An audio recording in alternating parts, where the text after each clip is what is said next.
Le 11 avril 1968. Quelque part dans le Pacifique Nord, une horloge invisible vient de s'arrêter. À près de 500 mètres sous la surface, le sous-marin soviétique K-129 avance, fantôme d'acier dans les ténèbres.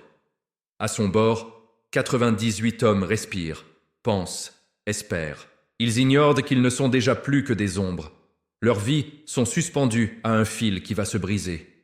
Soudain, l'enfer. Une déflagration déchire la coque.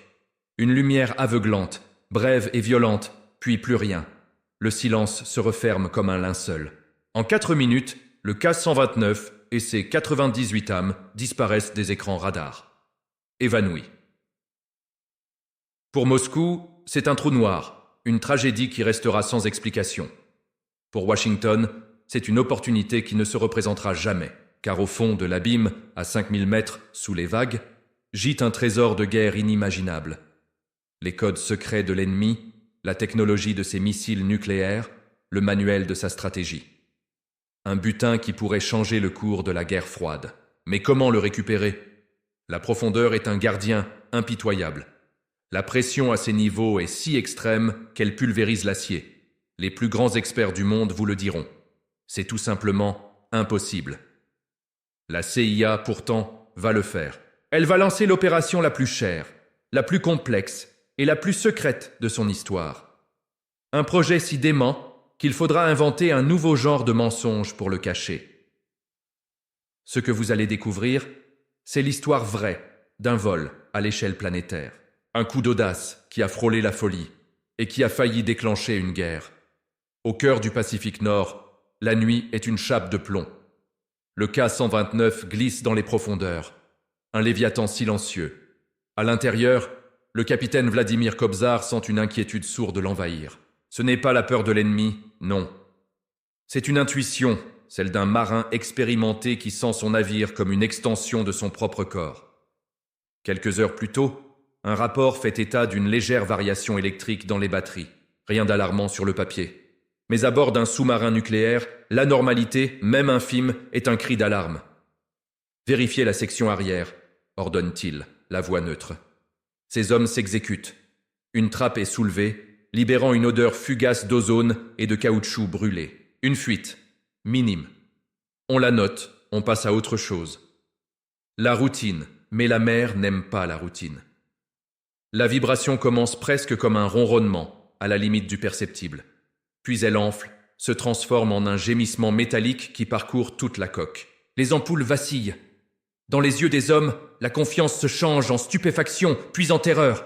« Fermez les compartiments arrière !» hurle Kobzar. Il est déjà trop tard. L'explosion est un coup de massue. Les lumières s'éteignent, d'un coup, plongeant le sous-marin dans un noir absolu, troué seulement par les étincelles des circuits électriques qui se meurent. Les parois se tordent avec un craquement atroce. L'océan, cette force patiente et monstrueuse, se rue à l'intérieur. L'eau est froide, brutale, impersonnelle. Elle n'a que faire des rêves, des familles, des vies. Elle emporte tout sur son passage. Certains hommes meurent sans comprendre. D'autres ont le temps de hurler, leurs cris étouffés par le rugissement de l'eau et l'agonie de l'acier. Puis, plus rien. À la surface, une immense bulle d'air et d'huile éclate mollement. Un dernier soupir. Après cela, seul le silence demeure. Le K-129 n'est plus. À Moscou, l'attente se transforme en angoisse. Le lendemain, le rapport de routine n'arrive pas. On pense d'abord à une panne de transmission. Les heures passent. Rien. Le silence devient assourdissant. Le ministère de la Défense déclenche l'opération de recherche la plus massive de l'histoire de la marine soviétique. Pendant 73 jours, des dizaines de navires, d'avions, de sous-marins ratissent le Pacifique Nord. Ils écoutent, ils scrutent, ils espèrent. Ils ne trouveront rien. Pas un débris, pas un corps, pas une trace d'huile. Le K-129 s'est volatilisé. Pour le Kremlin, c'est une blessure qui ne cicatrisera jamais. Officiellement, le sous-marin est porté disparu. Officieusement, les rumeurs s'enflamment. Sabotage américain, défaut de conception, révolte d'équipage. Personne ne sait. Le mystère est total. Mais pendant que les Soviétiques cherchent en aveugle, à des milliers de kilomètres de là, d'autres oreilles, bien plus sensibles, ont entendu l'agonie du K-129. Dans une salle sans fenêtre du Maryland, aux États-Unis, des analystes de la NSA scrutent les écrans du réseau SOSUS. Ce système, un chef-d'œuvre de la guerre froide, est un réseau de microphones sous-marins disséminés dans tout l'océan. Des oreilles géantes qui écoutent battre le pouls du monde. Le 11 avril 1968, à 23h58, un son inhabituel a été capté. Ce n'est pas le grondement familier d'un séisme. C'est une détonation sourde, nette, suivie d'un long écho métallique, le son d'une structure immense qui s'effondre sur elle-même. Les ordinateurs triangulent la position. La conclusion est inéluctable. Les Américains savent exactement où le K-129 a coulé. Ils savent aussi ce qu'il transporte. Et dans l'esprit des dirigeants de la CIA, une idée vertigineuse commence à germer. Et si on allait le chercher? La réunion a lieu dans une salle close de Washington. L'air est épais, chargé de fumée et d'ambition. Les données sont sur la table. Un sous-marin de classe Golf, 3 missiles nucléaires SSN-5, des livres de code, des systèmes de communication. Une manne stratégique. Mais le défi est titanesque. 5 km de profondeur. Une pression capable d'écraser un tank comme une boîte de conserve. Aucune technologie existante ne peut opérer là. Pourtant, un homme brise le silence. John Parangoski, de la CIA. Un esprit froid et pragmatique. Il ne parle pas en rêveur, mais en ingénieur. « Nous allons le faire », dit-il, en secret. Ces quelques mots donnent le coup d'envoi du projet Azorian, l'opération d'espionnage la plus incroyable du XXe siècle. Le premier problème n'est pas technique, il est logistique. Comment construire le plus grand navire espion de l'histoire sans que personne ne le sache? La réponse est un mensonge d'une beauté diabolique. La CIA contacte l'homme le plus excentrique d'Amérique, le milliardaire Howard Hughes. Génie, reclus, fantasque, il est la couverture parfaite. Officiellement, Hughes construit un navire révolutionnaire, le Glomar Explorer, pour extraire du minerai de manganèse des fonds marins. C'est un projet si ambitieux, si typique de Hughes, que le monde entier y croit. La presse salue cette avancée scientifique. Personne ne soupçonne que le projet minier n'est qu'une façade. Sous la ligne de flottaison du Glomar Explorer, on construit en secret une griffe géante, un monstre d'acier baptisé Clémentine, conçu pour descendre dans l'abîme et agripper le K-129. Le chantier, à Long Beach, est une ruche frénétique. Des milliers d'ouvriers s'affairent, ignorant qu'ils construisent le bras armé de l'espionnage américain. Le Glomar Explorer est une cathédrale flottante, plus long qu'un terrain de football. En son centre, un puits béant, une tour d'ascenseur, capable de descendre un tube d'acier de 5 km de long. Les défis techniques sont cauchemardesques. Les ingénieurs doivent inventer de toutes pièces des soudures qui résisteront à des pressions inimaginables, des câbles qui ne se briseront pas sous le poids, un système de stabilisation qui empêchera le navire de se briser dans la houle. Pendant ce temps, la campagne de désinformation bat son plein. De faux rapports scientifiques sont publiés, de fausses conférences sont organisées. Même l'équipage du Glomar est tenu dans l'ignorance. Il croit travailler pour Hughes jusqu'au jour où il découvre des compartiments scellés, gardés par des hommes en civil au regard de glace. Le secret est si lourd que certains ingénieurs craquent. Ils sentent confusément qu'ils participent à quelque chose qui dépasse l'entendement. Une entreprise qui flirte avec les limites de la science et de la morale. Le 4 juillet 1974, alors que l'Amérique fête son indépendance, le Glomar Explorer quitte discrètement la Californie. Sa destination, la tombe du K-129. La tension à bord est palpable. Pendant des jours, l'opération de descente se déroule avec une lenteur exaspérante. Section après section, le tube d'acier plonge dans le noir. Les techniciens, le visage éclairé par les écrans de contrôle, retiennent leur souffle. Chaque mètre est une victoire. Et puis, au 8e jour, l'image apparaît. Floue d'abord, puis de plus en plus nette. Une forme fantomatique émerge de la boue.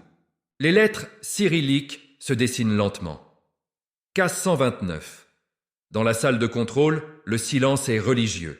Ils l'ont trouvé. Ils sont là, à regarder dans les yeux le fantôme. La griffe, Clémentine, se déploie.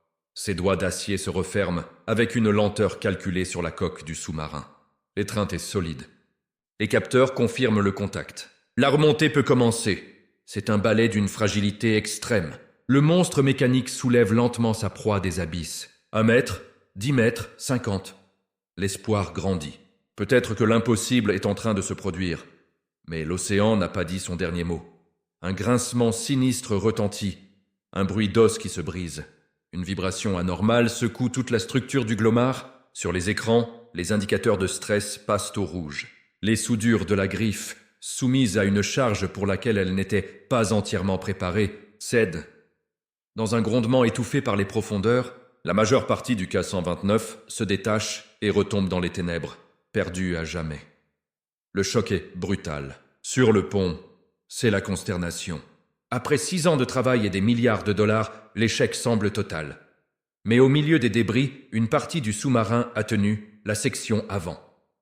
Et lorsqu'elle est remontée à la surface, l'équipage du Glomar est confronté à une réalité qu'aucun briefing de la CIA n'avait pu anticiper. Ils ont ramené les morts.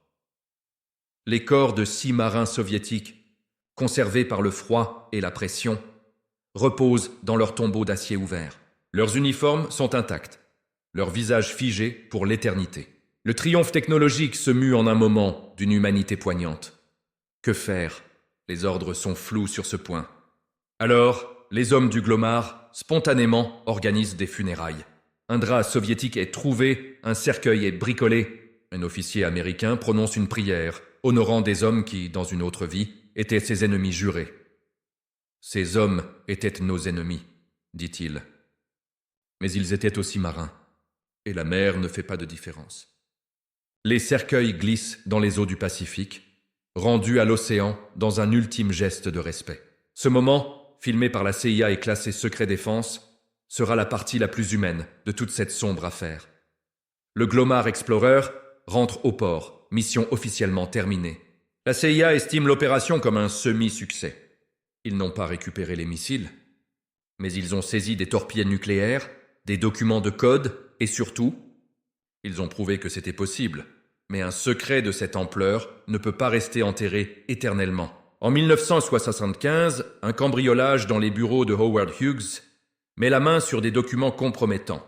Le poteau rose est découvert. La une du Los Angeles Times éclate comme une bombe. La CIA a renfloué une partie d'un sous-marin soviétique. Le monde est sous le choc. Le Kremlin est furieux. La Maison-Blanche, prise de court, invente une nouvelle formule pour éviter de répondre. Nous ne pouvons ni confirmer ni infirmer. Yamamoto, réponse Glomar, est née, et elle est encore utilisée aujourd'hui par les gouvernements du monde entier. L'héritage du projet Azorian est double. D'un côté, c'est un triomphe de l'ingénierie humaine, une preuve que la persévérance peut repousser les frontières du possible. Les technologies développées pour cette mission ont révolutionné l'exploration sous-marine et posé les bases de la robotique profonde. De l'autre, c'est une leçon sur le poids des secrets et l'ambiguïté morale du renseignement. Jusqu'où peut-on aller pour obtenir un avantage sur son ennemi? Quel prix est-on prêt à payer? Non pas en dollars, mais en principe. Aujourd'hui, une partie du K-129 repose toujours dans les abysses, mausolée silencieux pour 98 hommes. L'autre partie est exposée dans un musée secret de la CIA. L'océan, lui, a gardé la plupart de ses secrets. Mais il a révélé une vérité plus profonde. Même dans la froide logique de l'espionnage, même au cœur de la guerre la plus tendue, la flamme de l'humanité peut, parfois, résister à la pression des abysses.